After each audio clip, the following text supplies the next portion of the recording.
বর্ষাকালে গভীর বনের ভেতরে যে সকল ছোট ছোট নালাগুলো থাকে ওইগুলো পানিতে পরিপূর্ণ হয়ে যায়।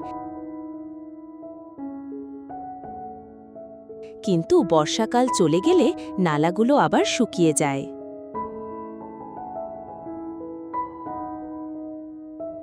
এমনি একটি শুকিয়ে যাওয়া নালাতে রুবাস্ট আসে মাছ শিকার করতে। আসার পর তার বন্ধু শেয়ালের সাথে দেখা হয়।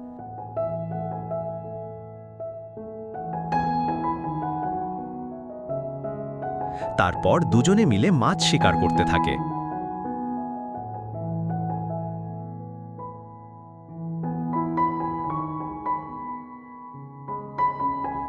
হঠাৎ একটি কুমির তাদের দিকে হেঁটে আসে এবং তাদের কাছে সাহায্য চায়, কারণ কুমিরটি এই শুকনো নালাতে আটকে পড়ে।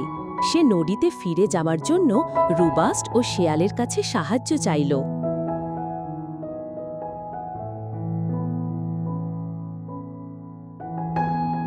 তারপর শেয়াল এবং রুবাস্ট আলোচনা করল কিভাবে কুমিরকে সাহায্য করা যায়। তারা দুটো প্ল্যান করল। প্রথমে প্ল্যান এ অনুসারে কাজ করা শুরু করল। প্রথমে তারা মাটি খুঁড়ে পানি নিয়ে আসতে চাইল, কিন্তু এটা অত্যন্ত কঠিন ও সময় সাপেক্ষ, তাই তারা হতাশ হয়ে বসে পড়ল। এইবার প্ল্যান বি। তারা মাটি খোঁড়া বাদ দিয়ে বনের ভিতরে গেল।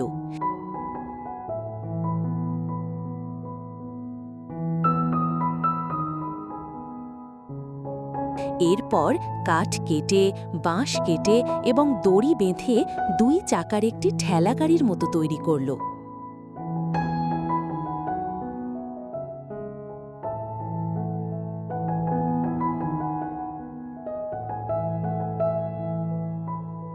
এরপর তারা দুজনে মিলে ঠেলাগাড়িটি কুমিরের কাছে নিয়ে যেতে লাগল।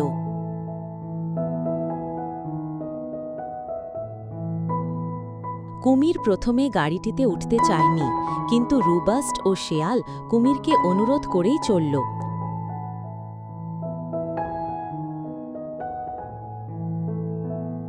অবশেষে কুমির রাজি হল এবং তাদের সহায়তায় গাড়িতে উঠে বসল।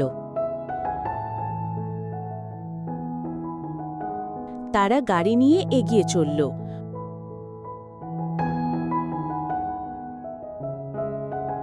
পথে তারা বেশ কিছু কাঠের সাঁকো পেল।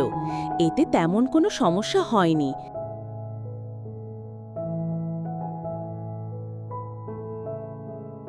কিন্তু একটি উঁচু সাঁকো পার হতে যেয়ে বড় সমস্যায় পড়তে হয়েছিল।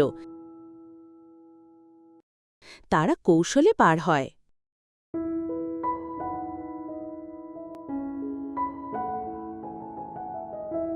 বনের ভিতরে কিছুক্ষণ পর পর তারা বিশ্রাম নিয়ে নিচ্ছিল।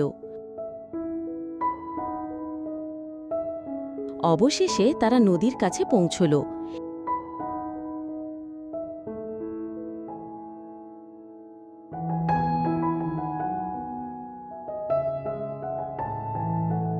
এরপর তারা গাড়িটিকে নদীর কাছে নিয়ে কাত করে রাখল, যাতে করে কুমিরটি সহজেই পানিতে নেমে যেতে পারে।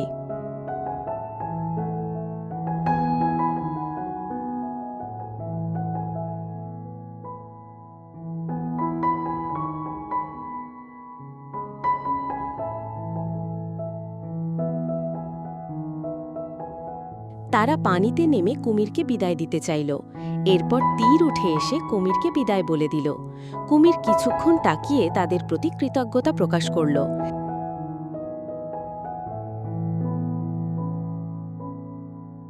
তারপর ছুটে চলল তার গন্তব্যে।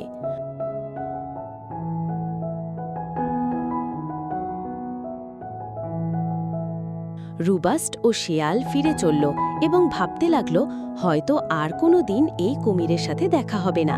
তাতে কি, উপকার তো হয়েছে।